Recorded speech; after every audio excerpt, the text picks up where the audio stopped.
O nosso assunto hoje são histórias de detetive num contexto muito particular, o contexto de Large Language Models. Histórias de detetive são formas de narrativa. E para saber sobre formas de narrativa em geral, é interessante olhar o trabalho dessa pesquisadora Mary Laurie Ryan, da Universidade do Colorado, especialista em entretenimento digital e jogos. E aqui está o link para o paper dela, em que ela mostra que desde a da antiguidade já se conhecia e eram muito bem estudados no trabalho do filósofo grego Aristóteles duas formas de narrativa: as narrativas épicas e as dramáticas, sendo que as épicas consistiam principalmente nos chamados poemas épicos, em português, epopeias. E naquela ocasião, duas epopeias eram especialmente famosas, a Ilíada e a Odisseia, compostas pelo poeta Homero, e que descreviam os eventos ocorridos durante a guerra entre a Grécia e Troia, chamadas Guerras de Troia. Então, essa narrativa tinha um aspecto de narração. E o outro tipo de narrativa, as dramáticas, eram principalmente comédia e tragédia, nas quais ocorria a imitação de ação.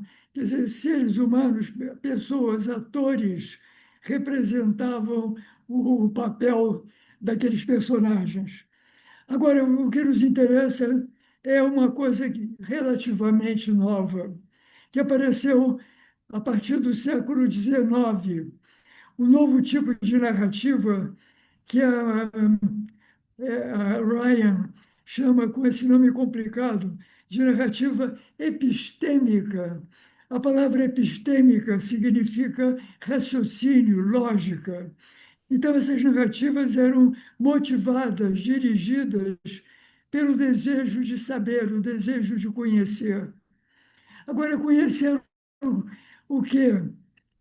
Eram as chamadas, o representante padrão dessas narrativas epistêmicas é a história de mistério. E a história de mistério, na realidade, ela envolve não uma história só, mas duas histórias. Inicialmente, os eventos que tiveram lugar no passado e que não se sabe muito bem o que ocorreu, e agora é executada, é realizada uma investigação, essa é a segunda história, que procura descobrir o que aconteceu. Então, esse desejo de saber é desejo de saber o que aconteceu. É essa dualidade, né, entre os eventos que ocorreram e a história da investigação, esse pesquisador Todorov chamou a atenção sobre isso. E há muitos exemplos de histórias de mistério, por exemplo, histórias de terror. Vocês veem que numa determinada cidade, o que não se sabe muito bem a razão de acontecer é que pessoas aparecem mortas. Então é feita uma investigação, e essa investigação, numa história de terror, pode revelar, por exemplo, que perto da aldeia na qual ocorreram as mortes, há um castelo, e nesse castelo habita um vampiro que vem à noite matar essas pessoas. Então, esse é o gênero, o subgênero de histórias de terror, mas há outros tipos de histórias de mistério. Por exemplo, vocês encontram em ficção científica histórias que dizem: olha, essa morte de uma porção de pessoas naquela aldeia ocorreu por causa de alienígenas que atacaram e mataram essas pessoas. Então, a investigação procura saber quais são os pontos fracos desses alienígenas e como é possível lutar contra eles. Agora, o que nos interessa principalmente são as chamadas histórias de detetive, que é o nosso assunto de hoje. E aí é bem claro que é o que aconteceu no passado e a investigação. O que aconteceu no passado foi um crime. E agora do qual se sabe alguma coisa, mas não se sabe tudo. Então, agora é chamado um investigador e se desenvolve uma nova história, que é a história da investigação, em que se procura descobrir como é que ocorreu o crime e, principalmente, qual foi o culpado ou culpados pelo crime. E essas histórias, por isso é que a Ryan tem tanto interesse, porque ela se interessa por jogos. E é uma espécie de jogo nessas histórias de mistério, porque o leitor é desafiado a descobrir, antes de terminar a narrativa da história, o que é que aconteceu, quem é o culpado. E para isso, o leitor precisa prestar muita atenção. É um trabalho de observação sobre as pistas, as dicas que são fornecidas pelo escritor e que ele mostra uma série de fatos, alguns não têm importância nenhuma e outros são realmente pistas, indícios que dão a ideia do que aconteceu. E, aliás, se a ocorrência desses indícios, não poderia haver história de detetive, porque o crime jamais seria desvendado. É com base nesses indícios, nessas dicas, nessas pistas, que o investigador vai trabalhar. E sobre essas coisas, sobre pistas, indícios e tal, o investigador exerce um trabalho lógico, isso é uma característica de narrativas epistêmicas, e esse trabalho lógico é um trabalho basicamente de dedução e indução, e uma terceira coisa que eu vou entrar um pouco em detalhe mais adiante, chamada abdução. Uma observação interessante desse Walter Wong é que ele atribui o nascimento dessas histórias de mistério, a possibilidade da existência delas, à invenção da imprensa. Porque você ouvindo uma pessoa contar a história, você não pode interromper essa pessoa contando para dizer, escuta, mas explica melhor isso, porque isso tem, por que isso tem importância. Na realidade, numa dessas histórias de mistério, ela deve ser apresentada em forma impressa, para o leitor poder ler com calma. E depois de ler uma vez, ele volta atrás e diz: Ah, mas houve uma coisa antes que eu acho que tem a ver com isso. Então, a invenção da imprensa seria importante. E agora vamos embarcar, sem mais nada, nessas histórias de detetive. Começando a perguntar o seguinte: como é que elas começaram? Diz a Mary Ryan a partir do século XIX. Na realidade, elas começam com um conto folclórico persa que não é um conto de detetives, mas ele tem uma ideia fundamental que deu origem às histórias de detetive. Então, esse conto persa é chamado Os Três Príncipes de Serendip. Em 1719, houve uma tradução em francês desse conto persa. Conto esse em que os protagonistas eram esses três príncipes, filhos do rei de Serendip. A palavra Serendip significa Sri Lanka, na geografia moderna. Agora, um autor chamado Voltaire leu essa tradução francesa e aí ele escreveu um romance, não é ainda uma história de detetive, chamado Zadig, que é a história de um personagem persa que fica percorrendo o mundo. E ele é, então, o protagonista. Agora, esse romance Zadig, mais tarde, agora sim, agora no século XIX, esse romance do Zadig em francês foi lido por um americano, Edgar Allan Poe. Ele falava inglês naturalmente, mas ele lia em francês. E ele, agora sim, século XIX, ele criou um protagonista que é um detetive, chamado Auguste Dupin. Baseado nesse detetive, um escritor inglês chamado Arthur Conan Doyle escreveu um livro chamado Um Estudo em Escarlate, no qual ele inventou agora um novo detetive que passou a ser o mais icônico, o mais representativo de todos os detetives. Quando a gente fala em detetive, a gente pensa nele, Sherlock Holmes. Mas o Conan Doyle tomou o cuidado de uma atitude honesta da parte dele, que ele diz: olha, não fui eu que inventou as histórias de detetive. Quem inventou as histórias de detetive foi o Edgar Allan Poe, através desse personagem Auguste Dupin.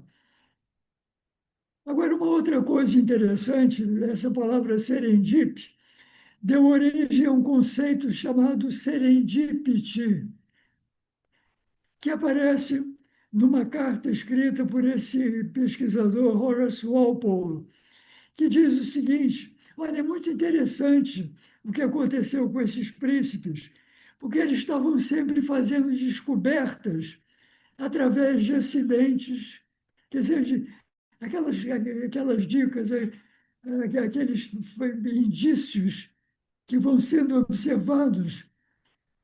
E esses indícios que poderiam ser observados, esses príncipes observavam com sagacidade.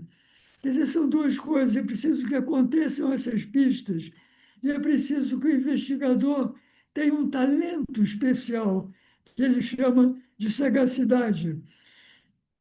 E o que acontece é que essas pessoas que se beneficiam da serendipity, elas não estão contando com isso, elas estão tendo a sua vida normal. Aí, de repente, acontece alguma coisa inesperada. Por exemplo, houve um médico que estava tratando de umas colônias de bactérias que ele preparou, arrumou e tal, e aí ele viajou, mas na viagem dele ele não tomou os devidos cuidados. Então, quando ele voltou, ele observou o seguinte: que as bactérias estavam mortas. E ele disse: poxa, isso aí é inesperado. E ele poderia parar e dizer: bom, da próxima vez eu tomo mais cuidado, evito que as bactérias morram. Mas aí ele teve a sagacidade de dizer: ah, as bactérias morreram, mas isso me interessa, porque alguma coisa que mate as bactérias são formas de combater infecções bacterianas. Então, ele faz uma investigação e dessa investigação é descoberta a penicilina. Então, são as descobertas por serendipity. Você descobre o que você não está esperando descobrir.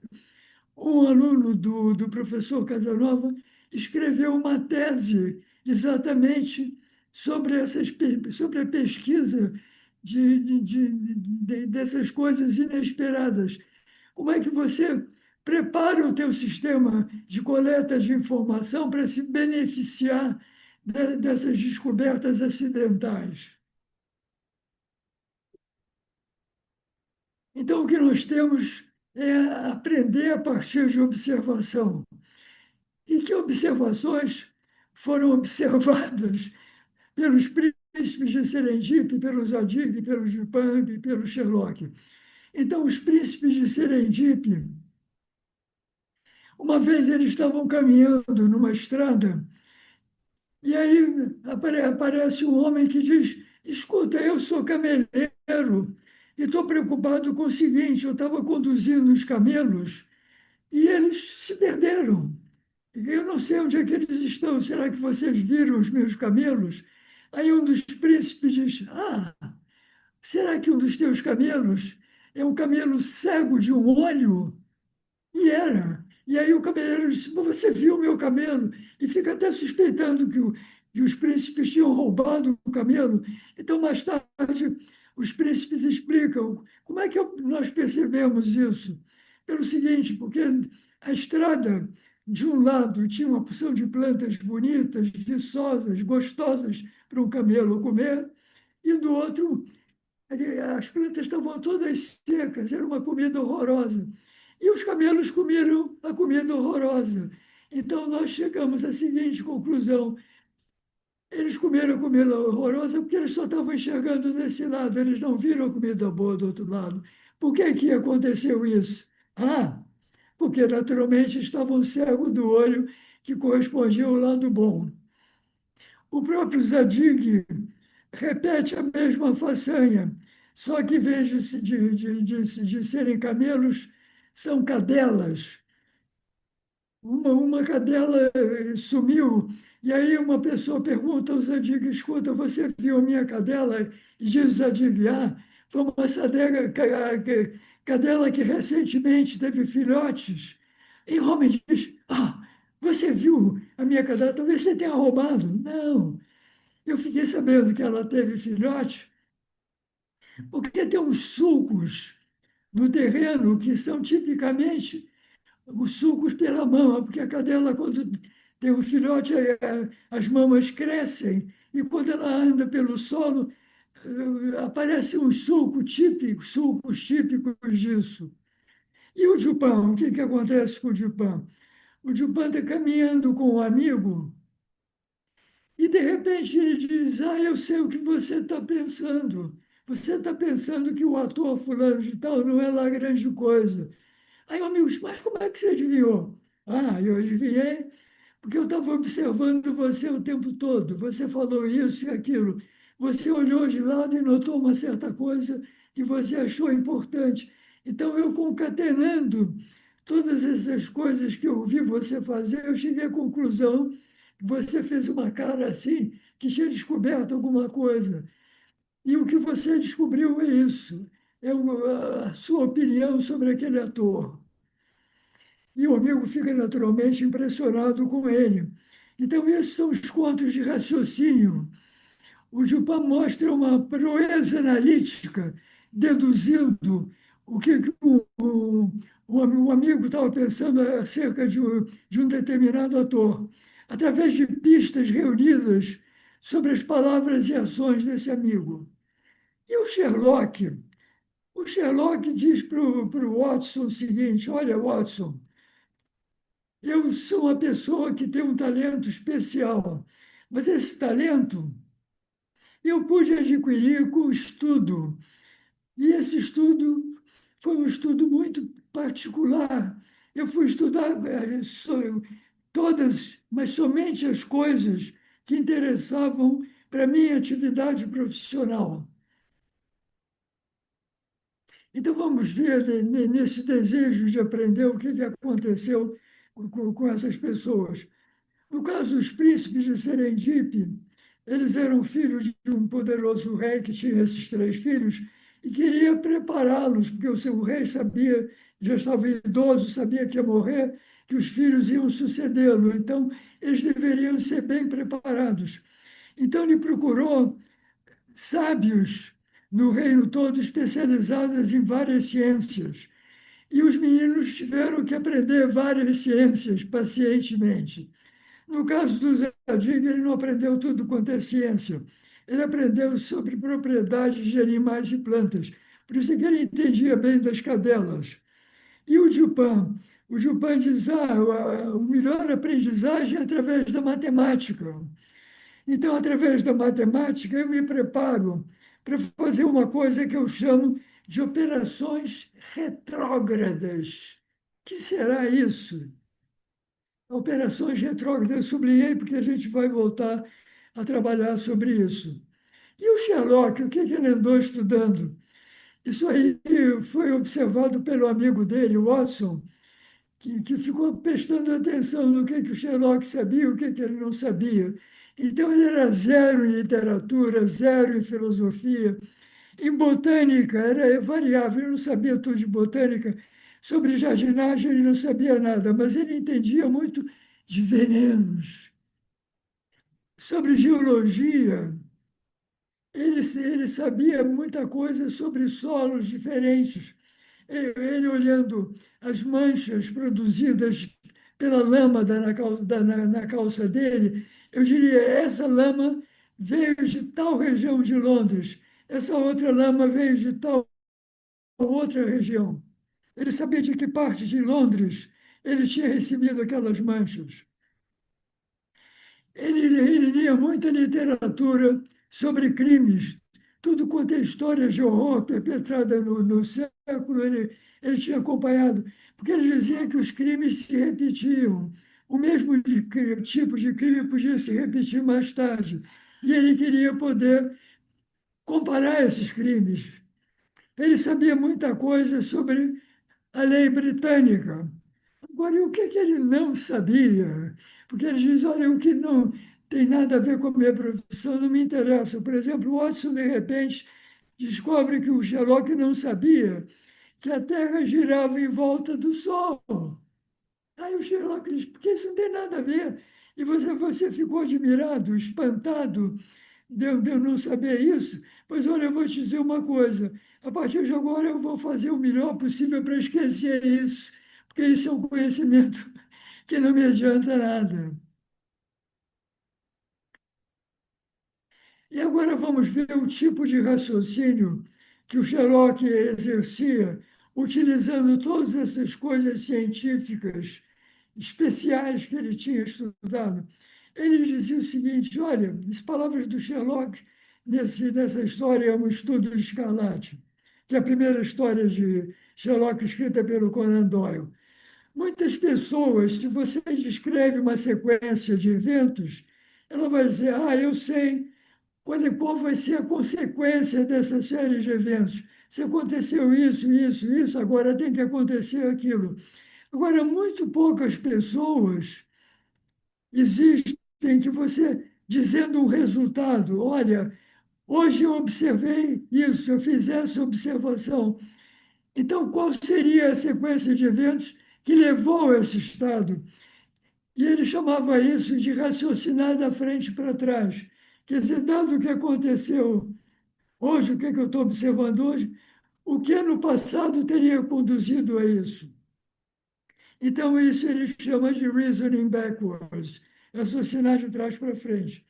E voltando aos príncipes de Serendip, esse índice de Aaron Thompson, que é uma antologia descrevendo vários tipos de histórias folclóricas, através de tipos e motivos. Então, um desses motivos é o motivo do camelo extraviado, o camelo perdido, e as deduções inteligentes, que são baseadas exatamente, o Warren Thompson tomou como modelo exatamente a história dos príncipes Serendip. E ele chama quer dizer, desculpe, esse é um tipo, o camelo extraviado, e aqui há um motivo, e o motivo é dedução a partir de observação. E agora nós temos que perguntar o seguinte: o que são aquelas operações retrógradas do Dupin, aquele raciocínio de trás para diante do Sherlock e aquelas deduções de observação do índice de Aaron Thompson? Nós vamos ver um trabalho de um pesquisador de lógica, Charles Sanders Peirce, que é muito admirado pela professora Clarice e pela professora Simone.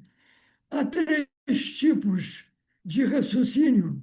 O raciocínio por dedução, que é o mais comum, o mais conhecido, é que você sabe o seguinte: uma regra, se ocorreu A, então em consequência de A vai ocorrer C. Você pode concluir isso. Agora, a indução é a descoberta de regra. Porque aqui nós temos uma regra e o antecedente dessa regra que ocorreu, e aí você deduz o consequente. Mas você precisa primeiro criar essa regra. Como é que você cria uma regra? Observando que sempre que ser observado ter ocorrido, você ocorre que A também ocorreu. Esse negócio é uma coisa meio arriscada. Durante uma certa Copa do Mundo, que o Brasil ganhou, a Copa do Mundo de futebol, uma coisa que acontecia, quer dizer, vitória do Brasil e uma outra coisa que acontecia junto. Um dos dirigentes, nos jogos que o Brasil ganhou, estava usando um terno marrom. Então, eles achavam que isso era uma regra. usar o terno marrom, vitória do Brasil. E na Copa do Mundo seguinte, obrigaram esses dirigentes a tirar do armário o velho terno marrom e usar ele de novo. E o Brasil ganhou de novo. Bom, mas em suma, quer dizer, é preciso tomar cuidado com essas regras. Duas coisas acontecerem juntas não quer dizer que uma ocorre por causa da outra. Agora, existe uma terceira forma, que essa que nos interessa mais para a história de detetive. Dado uma regra A implica C, você sabe que C é verdadeiro. E aí você diz o quê? Você afirma que A ocorreu? Não. Você não afirma com certeza que ele ocorreu. Você postula esse A como uma hipótese. Uma hipótese. E o grande problema é que pode haver, uma determinada consequência, pode haver várias hipóteses de que teriam causado isso. Muito parecido com as histórias de detetive e o que acontece na medicina. Nas histórias de detetive, o detetive não vê o crime, ele vê os indícios, as pistas. E das pistas e indícios, ele tenta abduzir, descobrir essa hipótese, o que, é que pode ter causado isso. O médico, ele não vê doença, o médico vê sintoma. Então, suponha que o médico observou que o paciente está com febre. Então, ele diz: isso pode ter sido causado por uma gripe, mas podia ser causado também por uma pneumonia. Então, como é que o médico faz? O médico pede para fazer novos exames, e ele então opera o que se chama diagnóstico diferencial. Ele diz o seguinte: olha, tira uma radiografia do pulmão. Se você encontrou, se você encontrou uma mancha no pulmão, então você pode ter mais segurança de que se trata de pneumonia e não de gripe, porque a gripe não causa mancha no pulmão. Então, o que acontece aqui? Quando você faz esse exame e descobriu a mancha, você elimina essa possibilidade. Então, o trabalho do detetive é isso: ele começa com uma série de hipóteses e ele trabalha eliminando.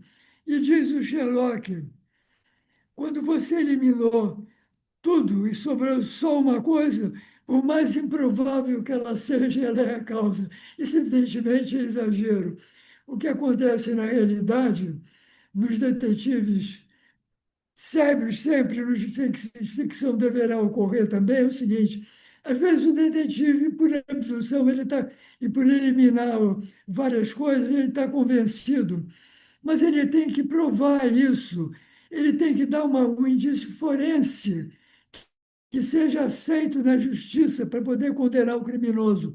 Então, depois desse trabalho de abdução, ele aplica a dedução também. Ele volta atrás e procura indícios materiais, testemunha, provas materiais, etc., para ser usada no julgamento. E o interessante é que isso não é só uma história de detetive. Na realidade, o raciocínio abdutivo é um raciocínio importante em investigação em geral. Esse matemático, Jorge Apolia, ele fez uma observação importantíssima, que é o seguinte: todo mundo acha que os matemáticos trabalham sempre na base de uma sequência de provas, uma sequência de deduções. Então, você tem um axioma, do axioma você prova um lema, do lema você prova o teu teorema. Então, você vai caminhando através de deduções. Mas, na realidade, o matemático não começa dessa maneira. Ele começa primeiro adivinhando, imaginando, faz, formulando o que o matemático chama uma conjectura. Eu acho que existe tal propriedade. Agora eu vou procurar provar. E um matemático hindu também era especialista nisso. Ele tinha uma série de conjecturas Então ele dizia o seguinte: eu tenho inspiração, e uma inspiração religiosa. Para mim não existe uma equação que tenha sentido, a não ser que ela é expressada como um pensamento de uma deusa. Aqui falou Deus, mas na realidade ele imaginava que uma certa deusa é que inspirava ele tinha intuições. Agora, ele começou a trabalhar. O trabalho dele, em geral, era desprezado pelos matemáticos. Então, esse sujeito está chutando essas conjecturas. Mas aí um matemático chamado Hardy, da Inglaterra, ele se interessou pelo trabalho do Ramanujan e disse: Olha, eu acho que várias dessas tuas conjecturas têm pintas de ser verdadeiras, mas é preciso fazer um trabalho de dedução, é preciso procurar provas. Então, ele ajudou o Ramanujan e acabaram publicando uma série de resultados importantes, porque, partindo das conjecturas do Ramanujan, eles trabalhavam com processos de dedução e mostravam que realmente aquilo eram teoremas. E vamos ver agora alguns detetives como exemplo. O Edgar Allan Poe criou esse debunk que não era um profissional, ele era um sujeito que usava essas descobertas dele, né, por as abduções dele, né, para impressionar os amigos e como um exercício intelectual. Então, o que ele fazia era isso. Ele, se você contava uma história de crime para ele, ele procurava se colocar na cabeça do criminoso e tentar pensar como o criminoso pensava. E durante umas conversações com o amigo, ele também procurava imaginar o que o amigo estava pensando. Já o Sherlock Holmes era diferente, ele usava todo aquele conhecimento científico não sistemático, não, mas também conhecimento científico, ali a lembrança dos casos de crimes anteriores, e usava tudo isso para fazer um exame detalhado da cena do crime, procurando pistas e usando um método de raciocínio rigoroso. Então, esse realmente era um profissional, não era como de punk, era um amador. Ele ganhava dinheiro como detetive particular. Outro tipo de detetive que não era um detetive profissional, ele era um padre, o padre Brown, criado pelo Chesterton.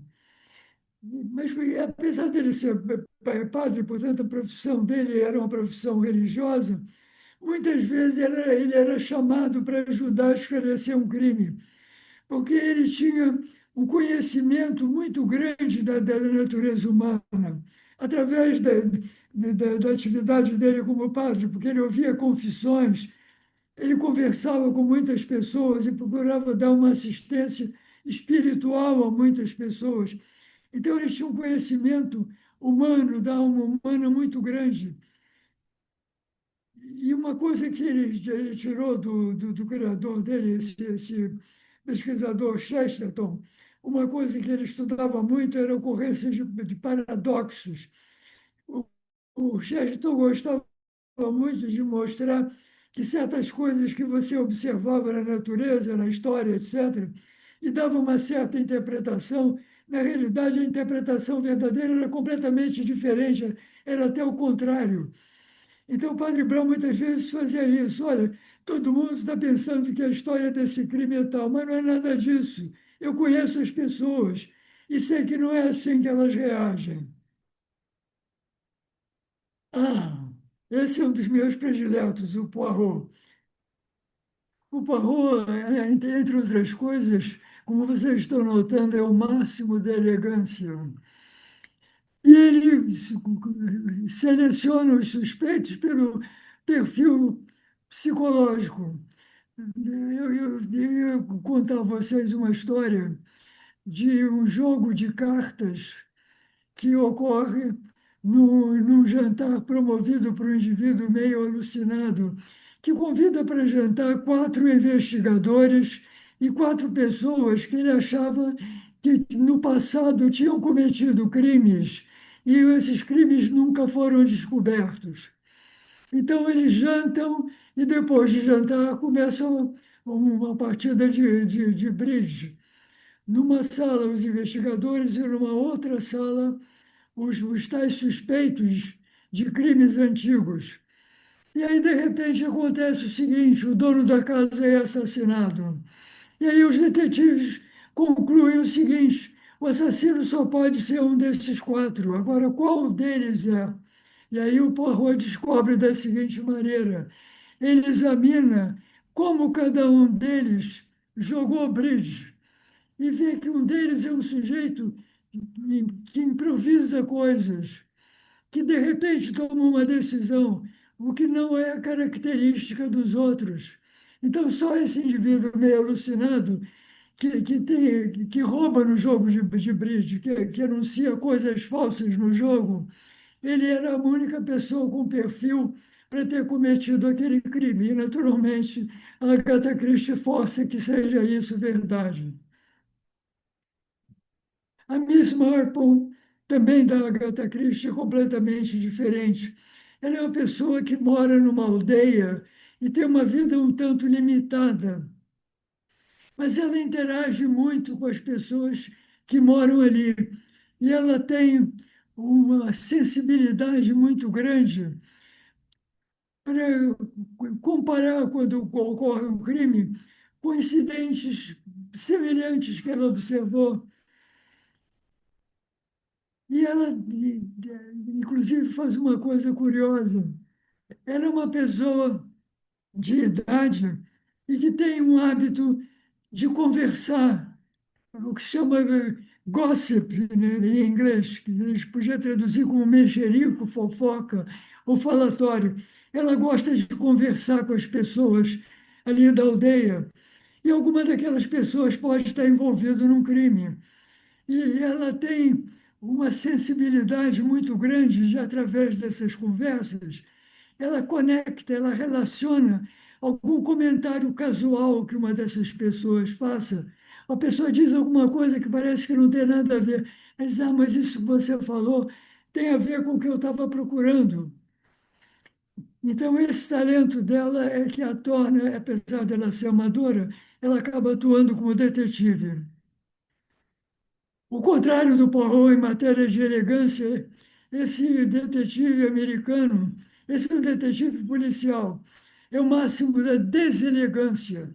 Ele vive vestido nessa capa de chuva amarrotada e com o cabelo todo desfeito, despenteado. E nas histórias do Columbo, o que acontece é o seguinte: em geral, em cada uma das histórias dele, a gente já fica sabendo no início quem é o criminoso. Então, o trabalho do Columbo é fazer com que o criminoso acabe confessando. Então, o que que ele faz com ele? O que que ele faz para conseguir essa atitude do criminoso? Enquanto ele é uma pessoa modesta, deselegante, se veste mal, os suspeitos muitas vezes são pessoas da alta sociedade. Então eles começam a conversar com o Columbo e dizem, esse sujeito não diz coisa com coisa, porque o Columbo, inclusive, finge que esqueceu alguma coisa, repete uma coisa que ele disse antes, quer dizer, ele dá uma ideia de incompetência. E as pessoas acabam se revelando. E a toda hora ele volta e diz, olha, deixa eu te fazer mais uma pergunta. E nesse diálogo, ele diz: mas como é que você explica tal coisa? E no fim a pessoa fica cercada e acaba confessando, e essa é a maneira inteiramente indireta, inteligente, é um tipo de psicologia diferente do Columbo, mas que dá certo. O Columbo só. Todos esses detetives aparecem em livros. O William Murdoch é o personagem que surgiu com essa escritora Maureen Jennings. É uma escritora canadense. Agora, a série de televisão Murdoch Mysteries, é que tornou realmente esse detetive muito popular, porque isso começou há muito tempo e até hoje a série continua. Neste ano, novos episódios já foram gravados. O Murdoch é parecido com o Sherlock. Ele também é uma pessoa preocupada em aprender ciências técnicas, só que ele é mais sistemático do que o Sherlock Holmes. Ele aprende a química, física, aprende mecânica, aprende coisas de engenharia elétrica, por exemplo, de uma maneira muito cuidadosa. E ele também, além de entender dessas ciências e de usar o conhecimento científico na investigação, ele também é inventor. Ele cria determinados mecanismos que acabam ajudando na investigação. Mas, de qualquer maneira, essa semelhança com o Sherlock, nós vamos voltar a ela, porque isso é um ponto muito importante. E é interessante também nessa série o fato de que não é ele o único personagem interessante. Ele é casado com uma médica legista que toma parte nos casos. Ele tem um subordinado, esse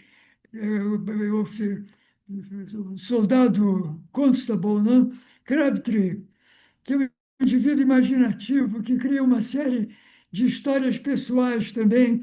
E o chefe do Murdoch também é uma pessoa interessante, porque apesar do Murdoch ser católico e ser uma pessoa gentil e tudo, o chefe dele é um sujeito violentíssimo. É aquele tipo de policial agressivo. Muito bem. Então, esses são os detetives de ficção. E o interessante é que surgiu esse filme há algum tempo, que é um filme de gozação contra os detetives de ficção, que aparentemente são capazes de raciocinar muito melhor do que a polícia oficial, etc, etc. E aqui, nesse filme aparecem vários desses detetives dos quais eu falei, e o filme se chama Assassinato por Morte, ou seja, vejo já que até o título é uma gozação. E aqui diz o seguinte: com esses detetives, você arrisca a morrer de rir. Então, realmente é uma história de gozação. Mas para nós, especialmente hoje, não é um motivo de gozação. Nós queremos levar a coisa a sério. E para levar a coisa a sério, preparamos um estudo que foi publicado naquela série Archive.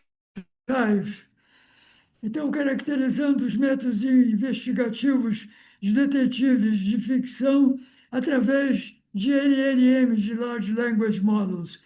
Os autores são um ex-aluno nosso de doutorado, que foi orientado pelo Bruno Feijó, Edirley, que hoje ensina na Holanda.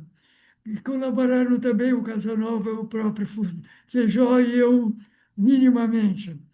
E o nosso objetivo era sistematicamente caracterizar os vários métodos investigativos que são diferentes. Eu mostrei esses exemplos para vocês sentirem que não é que a investigação e criminal não é uma coisa uniforme, é uma coisa que tem variantes, todas elas interessantes. Então, a gente pegou 7 icônicos detetives de ficção e, para examiná-los, nós fizemos uma coisa única, quer dizer, única, nós achamos até na época que era única. Depois, na hora dos related works, verificamos que há também outros esforços nesse sentido. Nós não estamos trabalhando com um único LLM, e sim com múltiplos, quer dizer, vários LLMs. E o nosso método funciona através de 5 fases que eu vou mostrar a vocês, uma por uma em seguida.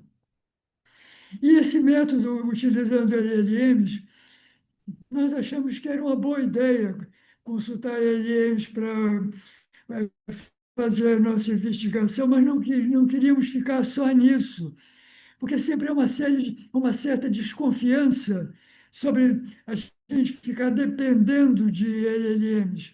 Então, quando nós terminamos o nosso trabalho e achamos, quais eram os traços investigativos que caracterizavam cada detetive, nós comparamos a nossa descoberta com estudos literários existentes. E, felizmente para nós, a gente viu que havia uma grande confirmação. E eu recomendo muito a vocês que entrem nesse paper, porque ele está extremamente bem escrito, principalmente pelo trabalho do Edilei e a ótima revisão que o Casanova e o Bruno fizeram. Nós estamos trabalhando com quais investigadores? Com esses 7 que a gente acabou de ver. E a primeira coisa que a gente notou é que eles caem em categorias diferentes.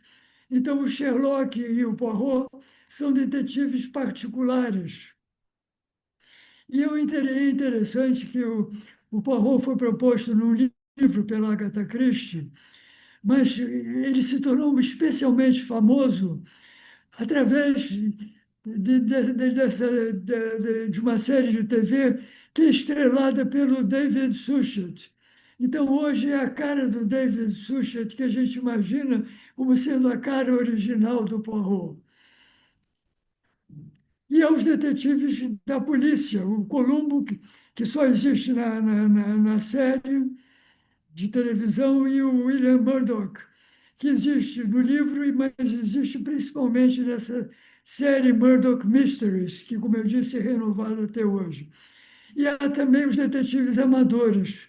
A Miss Marple, que é uma pessoa intuitiva, uma pessoa que das conversas, das fofocas, do falatório, do conhecimento que ela tem da psicologia das pessoas que convivem com ela consegue resolver crimes. O Auguste Dupin, que é uma pessoa que gosta de resolver crimes como exercício mental, ele não ganha dinheiro com isso, ele não é profissional. E o Padre Brown, que apesar de não ser profissional como detetive, ele é profissional como assistência às pessoas. Então, o trabalho religioso dele, um prolongamento do trabalho religioso dele é dar assistência às pessoas que são criminosos ou são erradamente suspeitos de ter cometido algum crime. E ele procura recuperar essas pessoas. A atitude dele é principalmente uma atitude religiosa, de compreensão, de compaixão. E agora vamos, então, começar com a fase um. Então, na fase um a gente pediu essas múltiplas LLMs que examinassem histórias de detetive que elas passaram a conhecer graças ao treinamento delas, e extraíssem descrições concisas, sendo que dentro dessas descrições concisas do trabalho dos detetives, a gente tinha esperança de mais adiante capturar os traços investigativos de cada um deles. Então, a gente, pelo fato de recorrer a vários LLMs, a gente está aproveitando o fato de que as várias LLMs não são iguais. Cada uma delas teve um esquema de treinamento diferente. E considerando mais de uma, o fato de alguma delas ter certas tendenciosidades e inexatidões específicas é compensado pelas outras, que podem ser peritas naquilo que uma outra LLM é fraca. E nós acabamos, então, selecionando 15 LLMs, algumas foram de graças, algumas custaram dinheiro para usar, desses 7 distintos provedores. E se vocês tiverem curiosidade de ver a lista das 15, está aí, né? Nós achamos especialmente interessante esse GPT-4 Omicron, que em algumas fases a gente utilizou até só essa LLM sozinha. E mais adiante descobrimos também que a LLM Claude era interessante, ela tinha coisas únicas que numa fase posterior, depois da gente tentar descobrir as características do detetive, a gente começou a preparar um sistema para gerar histórias de detetive no estilo de cada um deles. E esse Claude foi uma coisa que funcionou muito bem em relação a isso. Até o sistema chinês a gente colocou. Então, o trabalho é baseado principalmente na escolha de prompts. Em cada uma das fases, os prompts são uma coisa decisiva. Então, nesse primeiro prompt, a gente manda que as 15 LLMs para um detetive que preenche esse nome de variável e cada uma das vezes vai ser instanciada essa variável para cada um dos 7 detetives. Então, a gente pede as LLMs para usar as histórias de cada um desses detetives, histórias essas das quais algumas possuem a descrição completa, algumas possuem apenas um sumário, mas soma entre nessas histórias e procure tirar frases que dentro dessas frases está embutida os traços, os estilos de investigação de cada detetive. E a gente então manda que eles se, essas LM se concentrem só nisso, porque elas têm uma tendência a querer olhar coisas colaterais. E tivemos um resultado já razoável. Aí nós rodamos de novo insistindo. Olha, a gente quer principalmente coisas que sejam, que permitam distinguir cada um desses 7 dos outros 6. Então, a nossa acurácia melhorou muitíssimo com essa insistência. A gente pediu para não incluir dados biográficos, sumários de histórias ou referências a casos específicos e estruturar a resposta no único parágrafo, não incluir introdução ou ciências de introdução ou de conclusão fora da descrição, porque as LGBs têm essa tendência, olha, eu decidi que isso é assim por tal e tal e tal motivo, e nós não queremos essas explicações. E chegamos até a necessidade de limitar a resposta ao máximo de 5 sentenças. Isso acabou funcionando muito bem. Agora, numa segunda fase, a fase 2, a gente tinha frases que falavam de uma maneira assim meio vaga, num formato livre, e dentro dessas frases estavam escondidos, embutidos, os traços investigativos. Então, nessa fase, a gente procurou, a partir dessas frases em formato livre, extrair realmente o que eram os traços investigativos. E usamos um único LLM para fazer isso, o Open, o AI GPT-4 Omicron. E usamos naturalmente um prompt estruturado que identificava esses traços presentes no texto de input, sem parafrasear, etc. Será que isso é suficiente? Não por uma sutileza, porque os LLMs, depois de você extrair esses traços de uma maneira concisa, realmente, eles poderiam estar escritos de uma maneira diferente do que uma outra LLM obteve, mas os dois traços são a mesma coisa, apenas escritos de um modo diferente.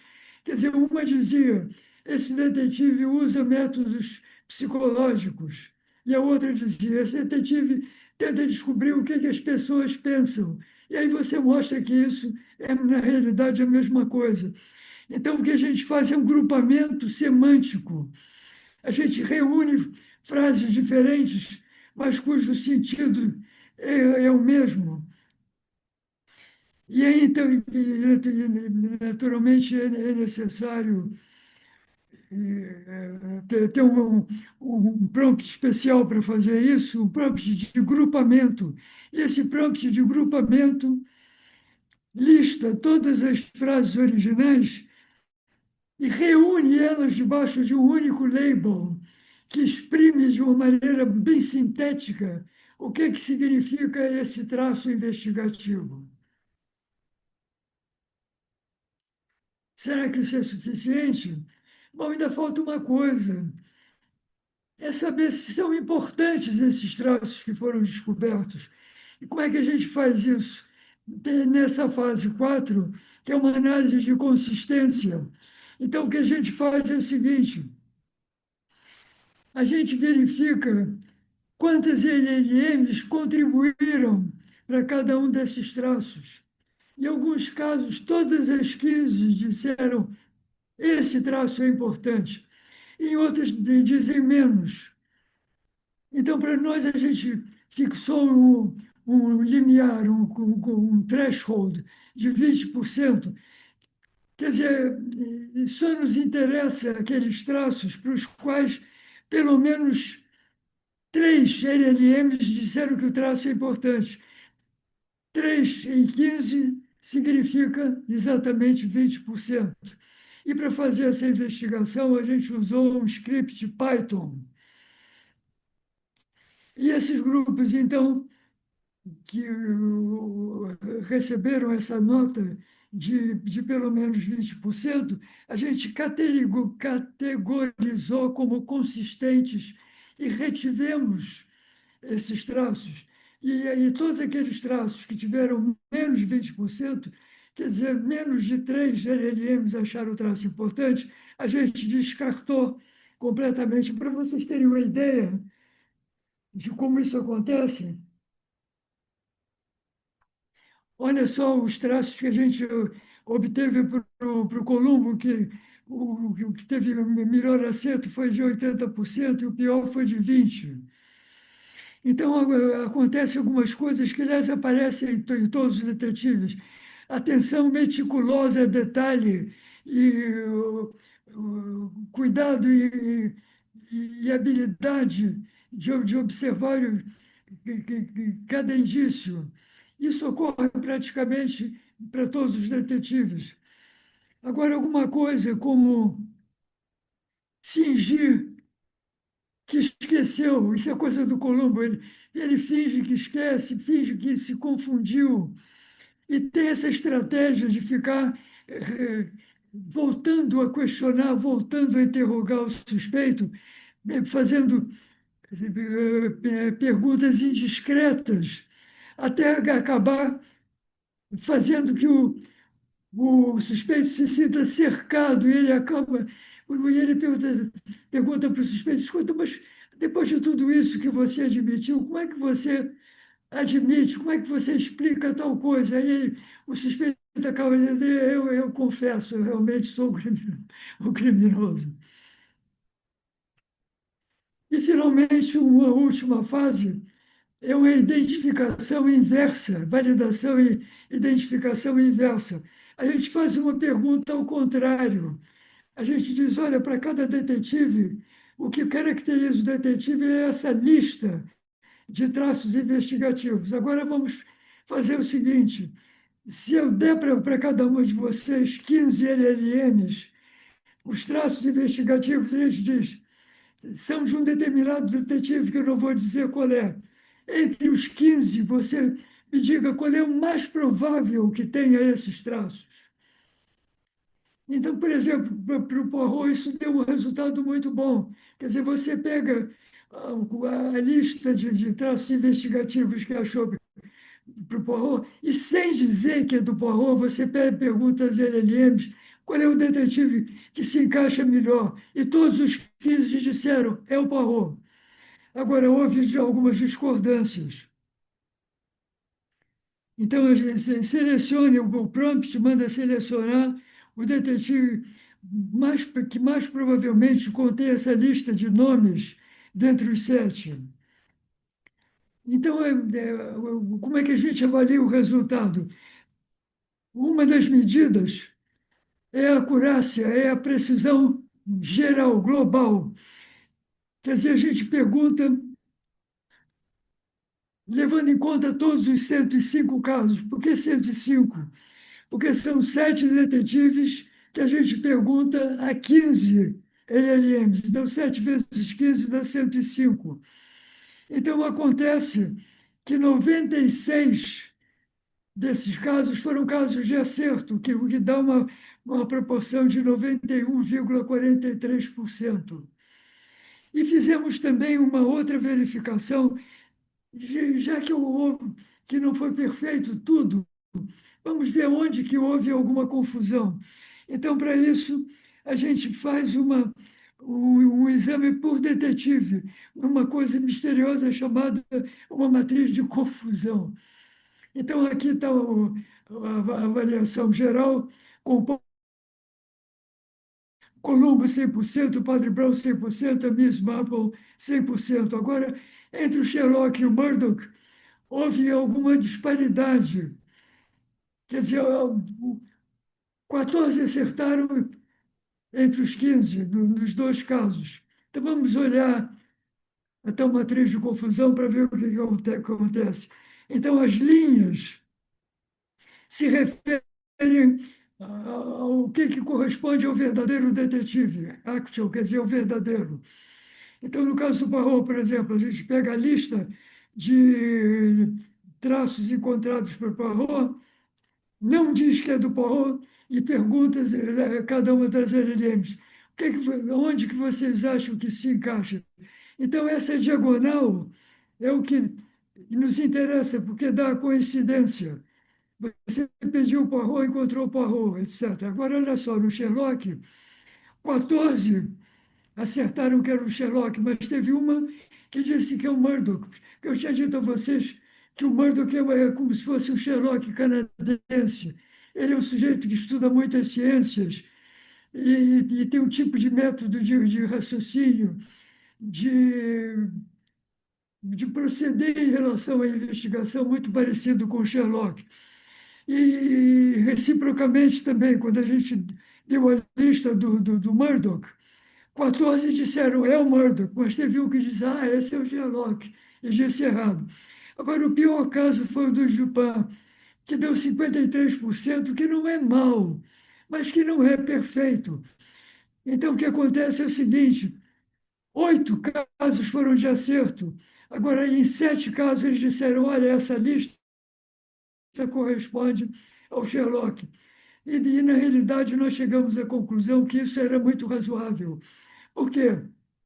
Porque o Conan Doyle disse explicitamente, na minha opinião, quem inventou as histórias de detetive foi o Edgar Allan Poe, através do Dupin. Então, ele procurou modelar um pouco o Sherlock em termos digamos assim, todos os detetives acabaram do características de Dupin, porque foi, então, esse gênero de detetive no século XIX. E agora, esperando que a gente possa concluir, e desculpe eu ter falado tanto, explicando até desnecessariamente, ou talvez até confusamente algumas coisas, pelo que eu me desculpo a vocês. Então, o que a gente tentou fazer? A gente tentou, nesse artigo do Archive, sistematicamente caracterizar esses traços investigativos diferentes desses 7 detetives icônicos de ficção. E utilizamos no nosso trabalho conceitos de narratologia computacional, citando a Ryan, citando Todorov, etc. Estudando o que significa uma narrativa. Como é que a gente escolheu esses 7? Escolheu porque eles são detetives icônicos, eles são muito populares. E, além disso, todos eles apareceram em séries de televisão. Aparecer em séries de televisão denota muito mais a popularidade do que aparecer em livros. Os livros são cada vez, infelizmente, menos lidos, mas as séries de televisão persistem. Agora, como eu disse a vocês, nós utilizamos essa metodologia de ter várias LLMs para cada uma delas compensar as deficiências das outras, mas não ficamos só nelas. A gente resolveu evitando a over-reliance, excesso de confiança em inteligência artificial, a gente comparou o nosso trabalho com o que dizem os pesquisadores famosos, os pesquisadores considerados na área acadêmica como sendo os mais ilustres. E para permitir que o nosso trabalho fosse retomado por outros pesquisadores, nós fizemos questão de colocar o nosso artigo. Eu não mostrei aqui, eu mostrei só uma lista de prompts, mas cada uma dessas fases baseou na sua execução em prompts muito bem bolados e que, inclusive, foram revisados, refinados até dar o resultado que a gente esperava. Agora, esses prompts são flexíveis, de modo que se vocês disserem, não, você botou o Gipam, vamos tirar o Gipam, porque ele já era, vamos botar um outro. Botar um Legoff, por exemplo, detetive Legoff, que é um detetive antigo também, que a gente não considerou. Agora, mais do que isso, a gente pode pegar, fazer a escolha da nossa amostra de detetives por um critério completamente diferente. Por exemplo, a gente pode querer se concentrar em narrativas contemporâneas, século XX, XXI, ou então narrativas que abordam traços não convencionais. Por exemplo, o Isaac Asimov inventou um detetive no livro dele, chamado The Caves of Steel, As Cavernas de Aço, em que ele criou um detetive chamado R. Daniel Oliver. Esse R, sabe o que significa? Robô. O detetive robô. Então, isso é interessante, é um tipo diferente de detetive. E também traços não convencionais. De repente apareceu uma nova maneira de investigar que na realidade se provou mais adiante que é pseudociência, que são os polígrafos, as máquinas poligráficas, também chamadas de detetor de mentira. E por incrível que pareça, eu li no site da CNN que o Trump está querendo reviver essa técnica de detetor de mentira, de polígrafos. Enfim, agora, se vocês fizerem uma boa lista de detetives que está sempre sendo renovada, a última atualização é a Wikipedia, a última atualização foi agora em maio desse ano. E é uma lista muitíssimo completa. Então, se vocês de repente quiserem rodar o nosso método, utilizando outros detetives e quiserem escolher quais, olhem essa lista. Agora, mantendo os mesmos prompts, basicamente. Agora, com não muita alteração dos prompts, a gente pode fazer outras coisas. Por exemplo, em vez de apenas investigar os investigadores, por assim dizer, né? Investigar também quais são as características dos criminosos, quais são as características das vítimas, e até de começar a trabalhar com outros gêneros literários. Agora, o nosso objetivo a curto prazo, que a gente já até iniciou, é usar esses traços de investigação para criar um protótipo. Eu vou terminar depois mencionando um pouco mais sobre isso. E, de repente, a gente tem uma outra esperança também. A gente tem uma esperança de que essa metodologia de usar vários LLMs, porque já foram citados muitos casos em que a gente usa LLMs diferentes para finalidades diferentes. Nesse caso, a gente está usando várias LLMs para fazer o mesmo trabalho, para fazer exatamente a mesma coisa. Porque, como eu disse, elas compensam as suas deficiências e as suas forças, as diferenças de treinamento, de orientação dela. Então, essa ideia, que até na parte criminal se parece, sabe com o quê? Com o júri. Quando você tem um crime muito complicado, você não confia só na cabeça de um juiz, você convoca um grupo de jurados e cada um deles tem uma formação diferente. E se eles coincidem, é que você diz é razoável condenar ou é razoável absolver essa pessoa. Então, nós achamos que essa metodologia é uma metodologia que merece ser pensada para ser aplicada em outras coisas. E, além disso, as LLMs evoluem com o tempo, elas estão aperfeiçoadas, elas adquirem novas funcionalidades. Então, há uma esperança de que no futuro elas permitam ir mais adiante.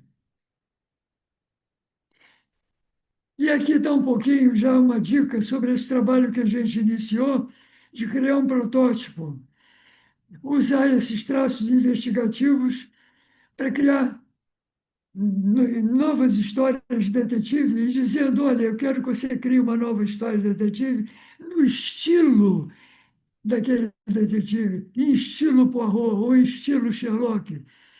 E essas, eu só mostrei a do Columbo, mas se vocês forem olhar o apêndice A do artigo, vocês vão encontrar os traços investigativos para cada um dos 7 detetives.